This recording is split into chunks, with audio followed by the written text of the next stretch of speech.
call it the Workers' Memorial Wall. It's really the David Rowe Wall. And the first thing we're going to do is we're going to have some words of encouragement and prayer from Tom Tipton. You all know Tom. We remember many years ago when you sang in Hugh Humphrey's funeral. So Tom, it belongs to you. Thank you for the opportunity to be here today, for pursuing the dream to have this wonderful place, laborers, completion of this memorial service here. I'm proud to have as many people here to come and be a part of this, starting back at TCYC back in the 70s. It's also a pleasure to find so many incredible people here today who have been a part of this for many years. Lord God, our God of strength, courage, and hope, gather us today for this your servant. Give us strength to work side by side in harmony, strength to reach out to other people and learn about the faith of God, strength to use us in the strength of providing our lives with goodness and togetherness. Give us strength, give us courage to do the best, courage to expect the best of others, courage to give exceptional strength to all of us. We thank you, dear Lord, for this opportunity to come today to show this incredible outside pouring of love from all around this nation, all around the country.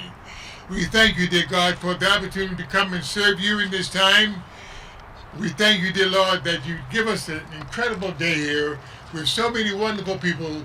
Give God a big hand clap today. How about it?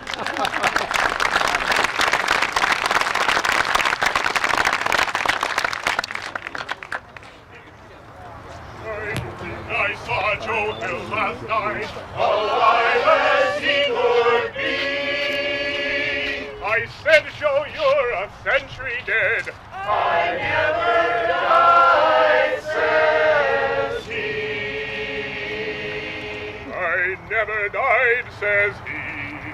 The copper bosses killed you, Joe. They shot you, Joe, says I. It's more than enough to kill a man, Says Joe, I didn't die.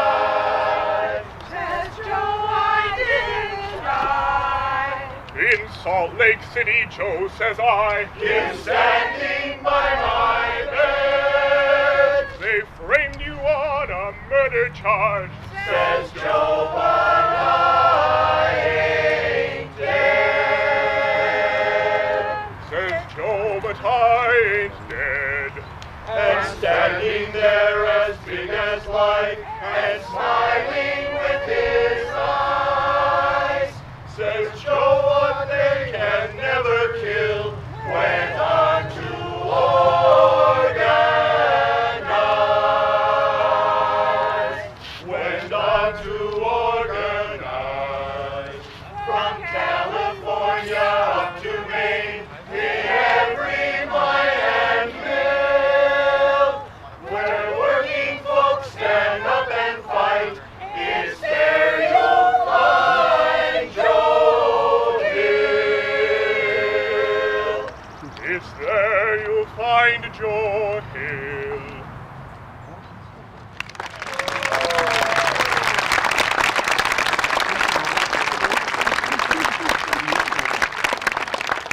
Next we'll hear from the Vice President. So the next speaker is Walter Mondale. our Attorney General, U.S. Senator, Vice President, Ambassador, true blue, always shows up for David, always shows up for David, and a great American.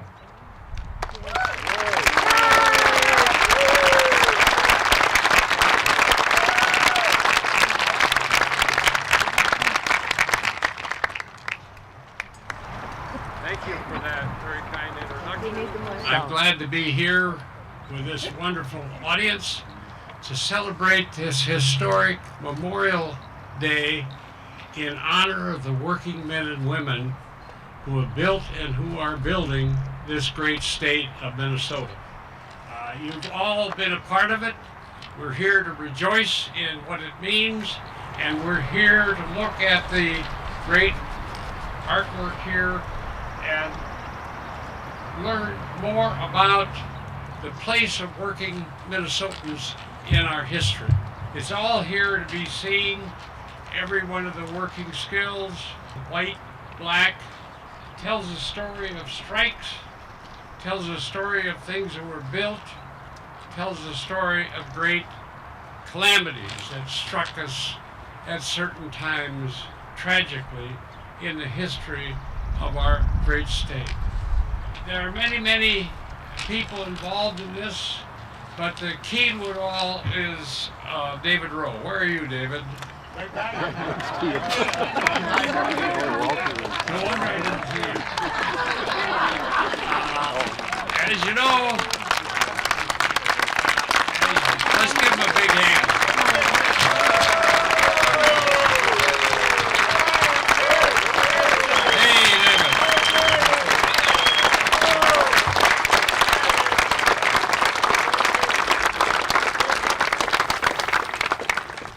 As some of you may know, and as your applause indicates, David is a tough old buzzard and a great labor leader. It was my privilege over many, many years of public life to work hand in hand with David to try to develop laws here in Minnesota and across the nation that made jobs safe, that made them pay a decent wage, and that put the broader interests of working Americans before the public policy makers here in Minnesota and in Washington, D.C. And I think, David, we got a lot done. But this thing of getting this wall here and dedicating it to working people was David's idea. The idea got inside his head 30 years ago, and he's been trying to get it here ever since. Once he had it all set, we're right ready to have the dedication, and then the governor threw the bill out of his office and said, we don't need a working person's park here. Well, that guy's gone, but David's still here, and he kept right at it because it's the spirit of David and the people who worked with him who made this tremendous difference. We have several public officer holders here. Tina Smith, our wonderful Lieutenant Governor, is going to be speaking shortly. Where's Warren Spanis? Hey, Warren. Warren drove me all the way over here from Minneapolis without a single accident. And I want to give him a big hand for all that he's meant.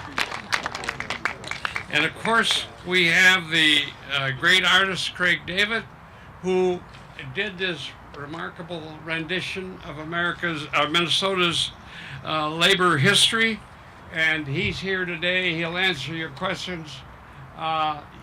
We're happy with your work. Thank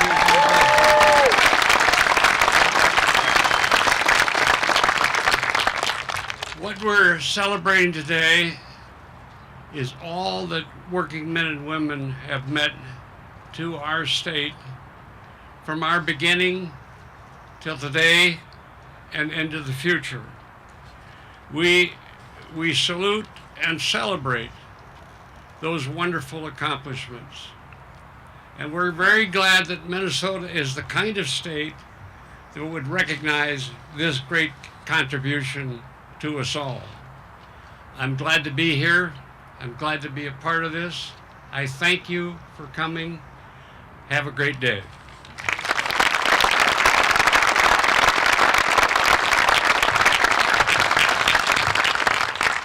We should acknowledge David's daughters, and so we have Susie and Nancy and of course Judy, and we all know they have 105 years of working in the labor movement, and God bless, but for them.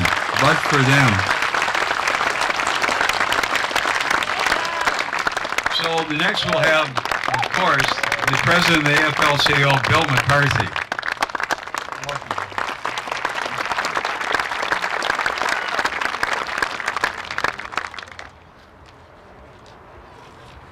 Well, good morning.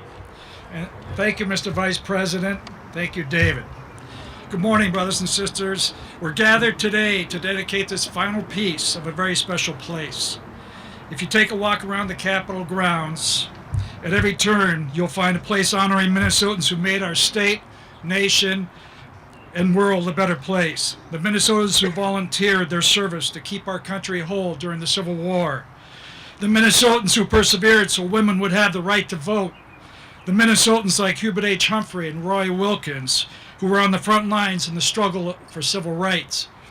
And the Minnesotans in uniform who served our country with honor overseas. So it is only appropriate to have a place here on the Capitol grounds to honor Minnesotans who lost their lives building our great state. Because of this memorial and the mural that now makes it complete, the labor and sacrifice of Minnesota workers will never be forgotten. While he probably won't admit it, this memorial would not be here today without David Rowe's leadership. David has dedicated his entire life to working Minnesotans.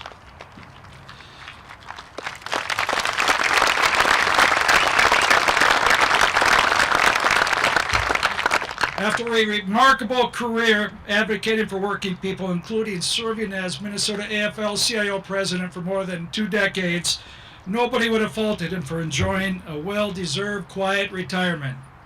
But anyone who knows him knew that there wasn't going to be anything quiet about his retirement. To this day, David continues to serve the labor movement. He dedicated himself to making sure this memorial became a reality. President Rowe, on behalf of Minnesota's union members and all workers, thank you for creating this special place.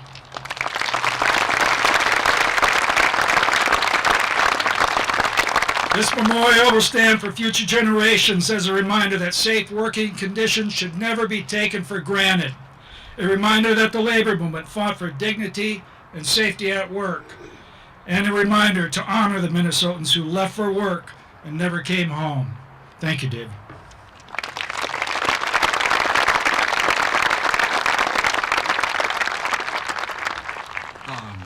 Thank you.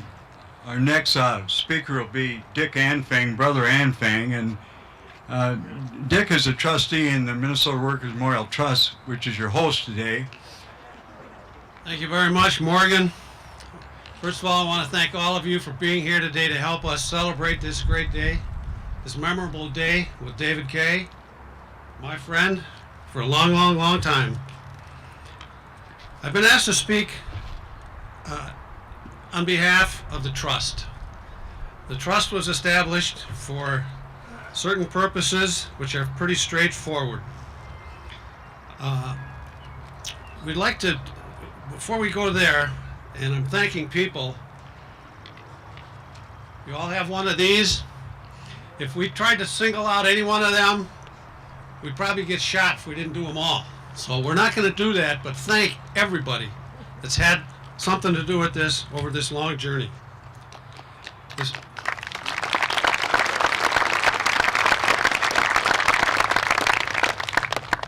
The Trust purpose, in my opinion, is pretty straightforward. We're going to try and take responsibility for proper care and maintenance of the Memorial Garden by providing procedures to do so going forward. The Trust will work to ensure proper and respectful usage by as many persons or organizations who wish to benefit themselves or others by visiting this Memorial Garden with the right intent and purpose and respect. One of the intended messages of this Workers' Memorial is in part to remember past workers, to foster respect and appreciation for current workers, and to help all of us to find ways to give proper respect to the workers of the future. I'd like to say just a few words also about the man and the memorial. Many have been said already, but I think I got maybe a little bit of a different twist on it.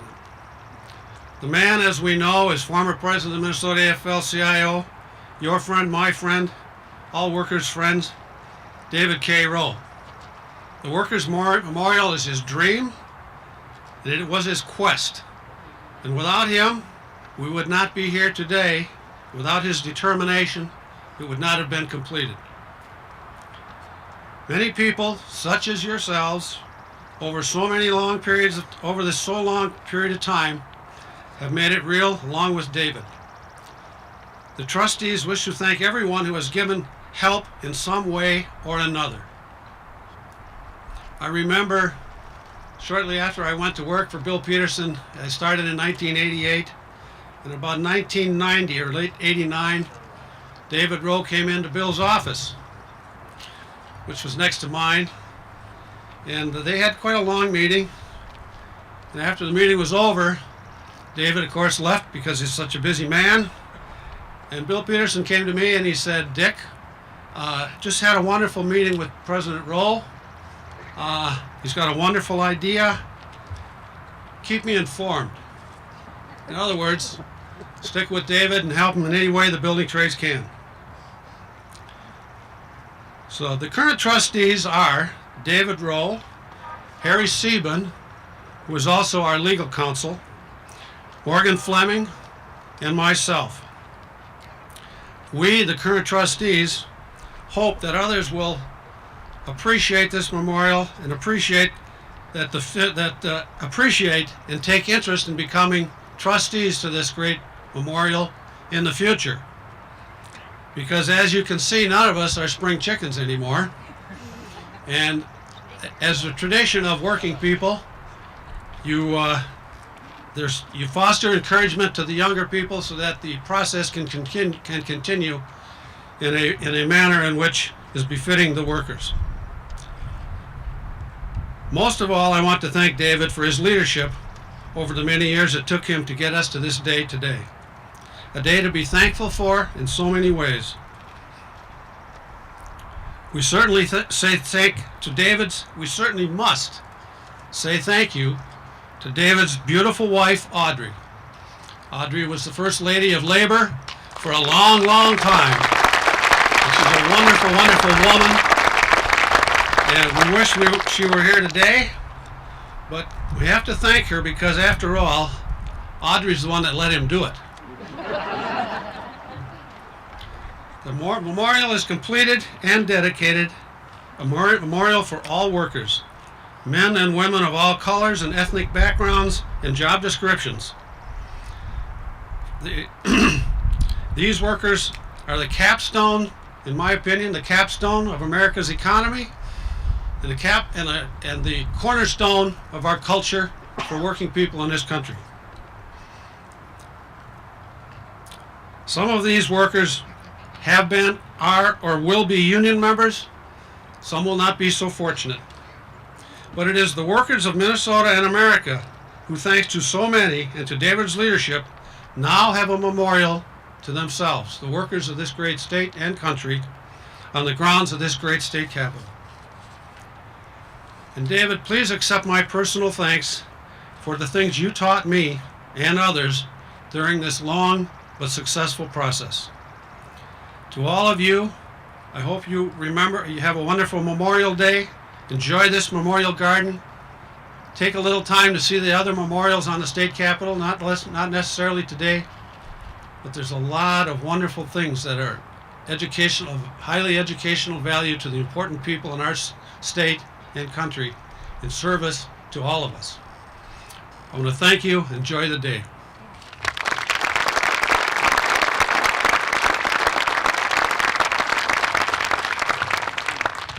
Well, David Rowe, truly sui generis, will not be another one. The next person that shares some time with us is Lieutenant Governor Tina Smith. And among many responsibilities, the CAP board, which is the Capital Area Board, she is the chair. So all of this and everything you see, including this wall and that wonderful thing above, could you share some time with us, Tina? Thank you.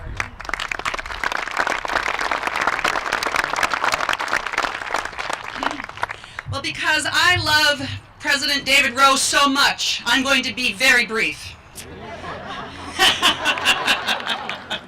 There are so many people here in the audience that I'd like to recognize, but bear with me for two. I note that our great former mayor of St. Paul, George Latimer, is here. George, it's wonderful to have you with us. And we have many many legislators in the crowd who have supported policies to advance working people in this state, but I would like to specifically acknowledge our great Minority Leader Paul Thiessen, who is with us today. Now, as Morgan said, I am chair of the CAP Board, which is responsible for the property and the Capitol building of this incredible state capitol that we have. So on behalf of the CAP Board, I'm here with Paul Mondale, who is who leads the CAP Board. I want to just thank Craig David for your work on this incredible work of art.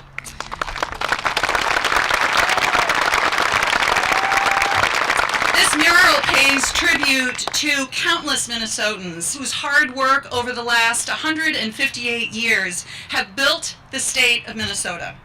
And for those who have died in service to our incredible state, we pay tribute to them as well today. We are so grateful for the many hands from labor and arts and culture in our community and in our public policy world who have helped us to put this together and who have created this incredible tribute. And what is really incredible for those of you in the audience, as you look up past the memorial to our beautiful state capitol, it's as if you are literally seeing the foundation of our state as you look toward the halls of our beautiful capitol. So ladies and gentlemen, thank you for being here, and I give you the Workers' Mural today. Thank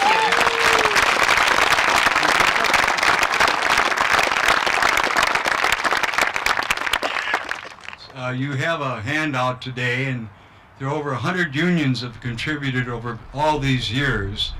A large part of the money came from all Minnesotans through appropriations, but all those people on the back. This wall truly is not made, it's begotten, period. You can come up and we'll tell you about some of the people on the wall, and we're going to hear something from David first, if we may.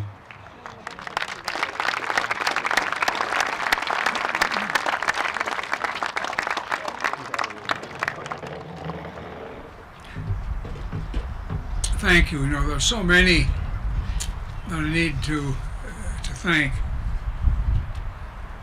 You know, my wife Audrey couldn't be here today, bless her heart. But over the years, the two of us and our daughters would come down here in the front and look at the mural and say, this is going to be a reality someday. Vice President Mondale, what a sweetheart he is. He has never failed us in coming to events such as this. He's the one that's suggested this ground is precious ground. It's behind me, and what a great friend he is. Tom Tipton, the choir, Morgan Fleming, my daughter Judy, Lori Sturdivant. Every time I had a little down, I needed some help. Lori Sturdivant was there, and bless her, Lori. Thank you very, very much. Harry Sieben and Jim Carey have been just tremendous supporters. Paul Mondale and Nancy Stark, oh, what friends they have been. Craig David, Harry Melander, John C., bricklayers, operating engineers, Teamsters, just goes on and on and on. And I am very blessed, and I might say that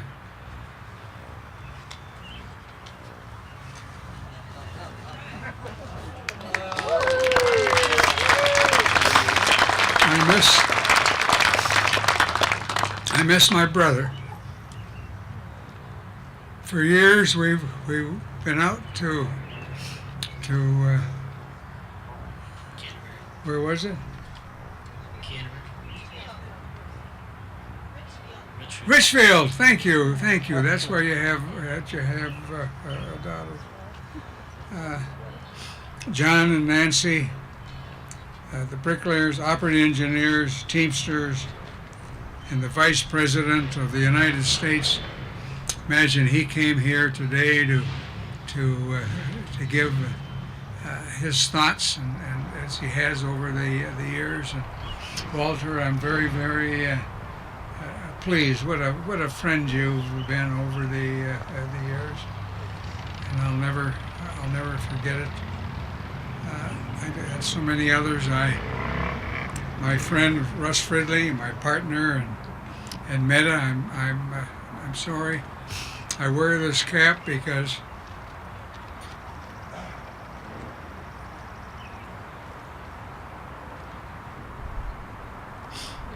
it reminds me of my brother, and I miss him. I miss him. He's a great friend.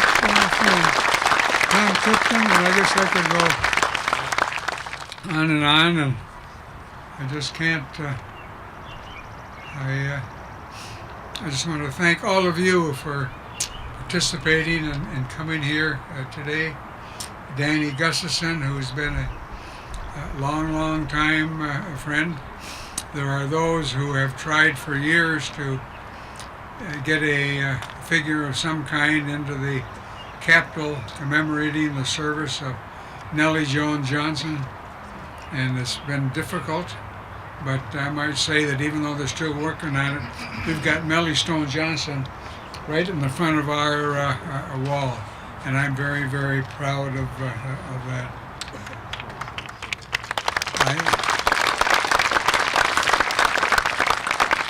I don't know what more I can say. I'm going to sit down. Yep.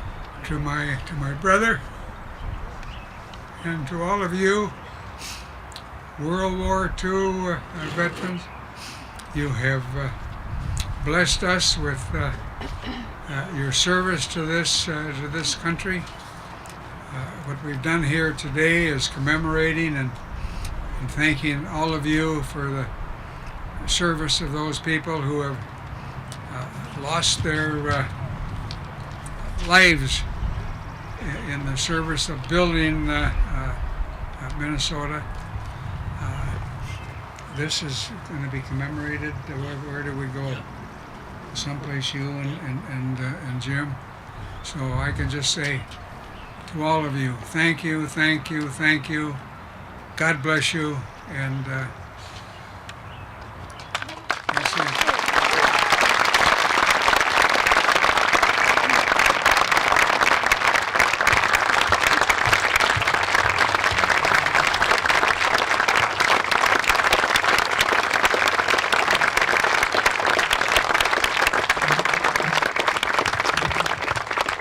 So we're just about done here, and there's some acknowledgments that David wanted me to share. The wall went over budget, so Better Stone from Mankato helped, and Krause Anderson, who built the wall. Phil Bolter, are you around here? They showed up and helped. And Mike Cook from Local 1, the 49ers, donated the wall, work in the wall, and many others. And the Union Bank and Trust, Danny Gustafson, who followed David, is the president, the founder and the chairman of the Union Bank, replaced by the next president of the AFL-CIO, Ray Waldron, the now chairman of the bank. Thanks you for coming. And Harry Sieben is here in spirit, our dear friend and speaker in general, and he gave me direct instruction. Before I share that with you, I want you to know that we're going to schlep around and hang around the wall if you want to look at it. There's a barber on the wall shaving a guy. You can't tell who it is, but the barber's Italian, and the fellow being shaved used to be mayor of St. Paul. There's a lather and a plaster over there. We can't tell who they are, but one's name is David Rowe and the other's name is Danny Gustafson. So that's all through the wall. So Tex even told me, Morgan, don't go long. When it's done, I'm supposed to go. Dismissed. Thank you for coming.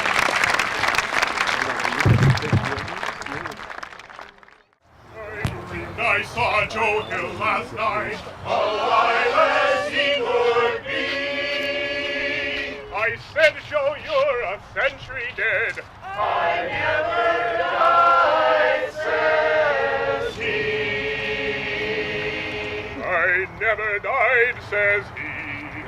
The copper bosses killed you, Joe. They shot you, Joe says I. They exploded guns to kill a man.